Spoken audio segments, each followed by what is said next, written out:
ये क्वेश्चन में P दिए हुआ है, मेरे को A दिया हुआ है और Q भी दिया हुआ है कि P A P transpose. Then question पूछ रहा है कि P transpose Q 2015 P is. ये क्वेश्चन IIT ने 2005 में पूछे हुआ और मेंस में 2016 में पूछे हुआ है। ठीक, जिसका ये ऑप्शन है A B C D। इसमें से मेरे को चार में से कोई एक ऑप्शन लेना है। ठीक, देख क्वेश्चन में देखिए पूछे था, हम सबसे पहले क्यू स्क्वायर निकालते हैं। क्यू स्क्वायर क्या होगा? Q into Q. क्यू क्या है मेरे पास? पी ए पी ट्रांसपोज और इधर से फिर Q P A P transpose. देख पी ट्रांसपोज पी तो आई हो जाएगा, यहां से क्या आएगा? P A square P transpose. क्यों? क्योंकि ए आई ए ही हो जाएगा और ए इंटू ए स्क्वायर हो जाएगा। अब हम क्यू की पावर 3 निकालते हैं, ये हो जाएगा क्यू स्क्वायर क्यू, और क्यू स्क्वायर मेरे पास कितना है? P A square P transpose, और क्यू कितना है मेरे पास? P A P transpose. फिर पी ट्रांसपोज पी आई हो जाएगा और ए स्क्वायर आई ए ही होगा, तो यहां से P A Q P transpose आ रहा है। तो ये एक सिमेट्रिक बन रहा है। और जैसे जैसे यहाँ पर मान ली कि मैंने क्यू 2015 निकालेंगे, सिमिलरली तो यहां से क्या आ जाएगा? पी ए की पावर 2015 पी ट्रांसपोज। अब मेरे से क्वेश्चन ने क्या पूछा है उस पे आते हैं। तो क्वेश्चन मेरे से पूछा हुआ है कि पी ट्रांसपोज क्यू की पावर 2015 पी। तो क्यू का 2015 की मान यहां पे जब डालेंगे तो क्या आएगा? P into P transpose P A की पावर 2015 पी ट्रांसपोज, और यहां से P P transpose P I हो जाएगा और पी ट्रांसपोज पी यहां से भी आई हो जाएगा, और आई ए की पावर 2015 आई ये हो जाएगा ए की पावर 2015। अब मुझे ए की पावर 2015 निकालना है, तो मेरे पास ए क्या है? ए जो है 1101 है, तो मैं यहां से ए स्क्वायर निकाल लेता हूं। तो ए स्क्वायर आ जाएगा 1101, और ये आ जाएगा 1 इंटू 1 इंटू 0, ये आ जाएगा 1, ये आ जाएगा 1 इंटू 1 और 1 इंटू 1 प्लस 1 2 आ जाएगा, ये 0 और ये 0, तो ये 0 हो जाएगा, ये 0 इंटू 1 0 हो जाएगा और 1 इंटू 1 1 हो जाएगा। ठीक, अब यहां से हम ए क्यू निकालेंगे, तो ए क्यू हो जाएगा ए स्क्वायर इंटू ए। मतलब यहां से देख ए स्क्वायर क्या आएगा? तो ए स्क्वायर आएगा 1 2 0 1, और यहां से आएगा ए 1 1 0 1। तो देखिए यहां से जब इसको यूज करें तो 1 इंटू 1 हो जाएगा, 2 इंटू 0 0, अच्छा 1 इंटू 1 होगा और 2 इंटू 1 2, यानी कि 3 हो जाएगा। 0 इंटू 1 0, 1 इंटू 0 0 हो जाएगा, और यहां से 0 इंटू 1 0, 1 इंटू 1 हो जाएगा। तो देख यहाँ पर ए क्यू लिए तो 3 आया, ए स्क्वायर लिए तो यहाँ पे 2 आया। इसी तरह जब A4 लेंगे यहाँ पे तो A1 4 1 और ये 0 आएगा, तो ए की पावर 2015 जो आएगी ये आएगी 1 2015 और यहाँ पे 0 1, यही मेरा आंसर होगा। ठीक, क्वेश्चन देख, ये कह रहा है कि late x and y be two arbitrary matrices of order 3 cross 3 non zero, यानी नन जीरो जीरो नहीं है। मतलब कहने का मतलब है कि इसका x ट्रांसपोज माइनस x के बराबर है और इसका y ट्रांसपोज ये माइनस y के बराबर है। एंड Z भी any arbitrary matrix 3 cross 3 non zero symmetric matrix, यानी Z कोई 3 क्रॉस 3 का मैट्रिक्स है और वो सिमेट्रिक है। इसका Z ट्रांसपोज जो हो जाएगा वो Z के बराबर हो जाएगा। Then this of the following matrix is sp symmetric matrix. ये भी कभी जेईई एडवांस में पूछे हुआ है 2016 या 17 में, मेरे को याद नहीं है इसकी, और इसमें 4 ऑप्शन था A B C D। ठीक, तो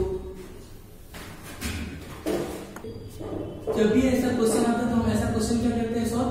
सबसे पहले जो दिया है एक एक करके चेक करेंगे। तो मान लें कि हम इसको मान लिए P मतलब प्रियंका के बराबर, तो प्रियंका क्या आ जाएगा? y की पावर 3 z4 माइनस z की पावर 4 और y की पावर 4। अगर प्रियंका का ट्रांसपोज माइनस प्रियंका के बराबर आ रहा है तो वो इसकी सिमेट्रिक होगा, और प्रियंका का ट्रांसपोज अगर प्रियंका के बराबर आ रहा है तो वो सिमेट्रिक होगा। तो हम सबसे पहले इसका ट्रांसपोज करते हैं, तो p ट्रांसपोज करेंगे तो क्या जाएगा? y की पावर 3 z की पावर 4 जेड की पावर 4 वाई की पावर 3 और इसका ट्रांसपोज। तब इसका ट्रांसपोज करेंगे तो इंडिविजुअली सारे का ट्रांसपोज हो जाएगा, यानी कि वाई की पावर 3 जेड की पावर 4 का ट्रांसपोज और जेड की पावर 4 वाई की पावर 3 का ट्रांसपोज। हम जानते हैं ट्रांसपोज प्रॉपर्टी में ये रिवर्स ऑर्डर फॉलो करता है। तो यहां से आ जाएगा जेड की पावर 4 का ट्रांसपोज, मतलब कि जेड ट्रांसपोज की पावर 4, और यहां से आएगा वाई की पावर 3 का ट्रांसपोज, मतलब कि वाई ट्रांसपोज की पावर 3, ठीक। और यहां से आ जाएगा वाई ट्रांसपोज की पावर 3 और यहां से आ जाएगा जेड ट्रांसपोज की पावर 4, ठीक। तो देख जेड ट्रांसपोज दिया हुआ है जेड के बराबर, तो यहां से आएगा जेड की पावर 4 और वाई ट्रांसपोज दिया हुआ -1 के बराबर, तो -1 की पावर 3 यानी माइनस वाई की पावर 3, मतलब 3 ऑड है तो माइनस बाहर आ जाएगा, मतलब वाई की पावर 3। और यहाँ देखो वाई ट्रांसपोज माइनस वाई और माइनस वाई की पावर 3, ये भी माइनस देगा तो माइनस माइनस प्लस, तो वाई की पावर 3 और जेड ट्रांसपोज जेड के बराबर यानी Z4 के बराबर है।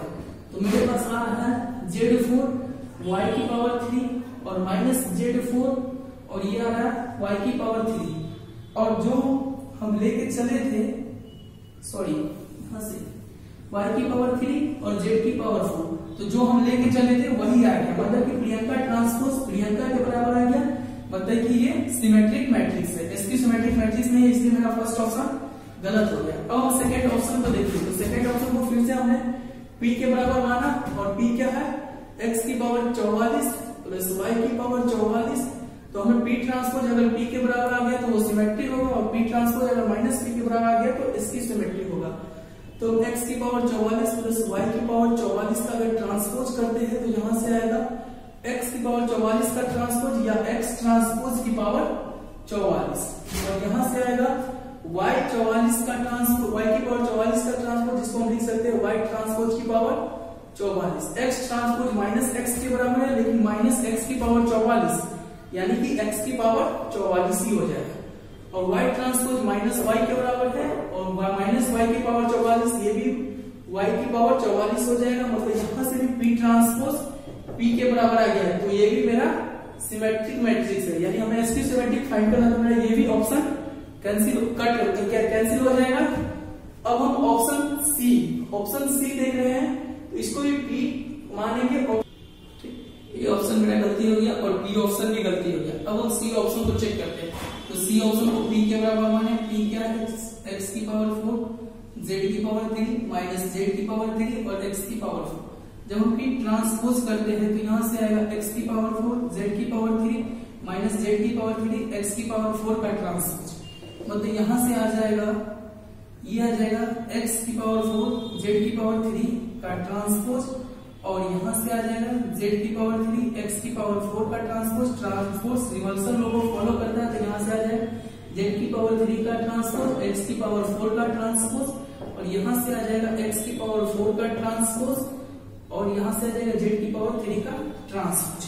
अब देख z क्या है, और इसको ये भी लिख सकते हैं z ट्रांसपोज की पावर 3, और यहां से लिख सकते हैं x ट्रांसपोज की पावर 4 माइनस x ट्रांसपोज की पावर 4 और z ट्रांसपोज की पावर 3।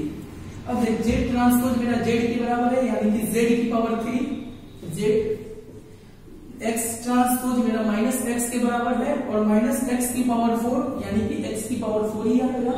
फिर यहां से x ट्रांसपोज माइनस x के बराबर है, यानी कि माइनस x की पावर 4 ही आएगा, और ये माइनस x की पावर 4 x की पावर 4 ही हो जाएगा, और z ट्रांसपोज z के बराबर है z की पावर 3 z की पावर 3 ही हो जाएगा। तो यहां से p ट्रांसपोज, और ये p ट्रांसपोज मेरा माइनस p के बराबर आ रहा है, मतलब कि ये मेरा इसकी सिमेट्रिक मैट्रिक्स है, तो मेरा ऑप्शन सी सही है। फिर हम ऑप्शन डी को भी चेक करेंगे, काहे कि एडवांस का क्वेश्चन है, अगर मेंस का क्वेश्चन रहता तो हम छोड़ सकते थे एक ऑप्शन पे। फिर ऑप्शन डी में हम p माने x की पावर 23 को और y की पावर 23 को, अब यहां से फिर इसका ट्रांसपोज करते हैं, तो p ट्रांसपोज हो जाएगा x की पावर 23 प्लस y की पावर 23 का ओवरऑल ट्रांसपोज। तो यहां से करेंगे तो x की पावर 23 का ट्रांसपोज प्लस y की पावर 23 का ट्रांसपोज, और ये आ जाएगा x ट्रांसपोज कितना है माइनस x, तो माइनस x की पावर 23 प्लस y ट्रांसपोज की पावर 23, मतलब y ट्रांसपोज आ जाएगा माइनस y की पावर 23 ऑड है तो सबके आगे माइनस बाहर आ जाएगा, तो माइनस बाहर आ जाएगा तो ये आ जाएगा x की पावर 23 प्लस y की पावर 23, और ये किसके बराबर है, ये ओवरऑल p के बराबर है, मतलब कि मेरा p ट्रांसपोज जो आ रहा है माइनस p के बराबर आ रहा है, तो ये भी मेरा एक sp17 मैट्रिक्स होगा, तो ऑप्शन डी भी सही है।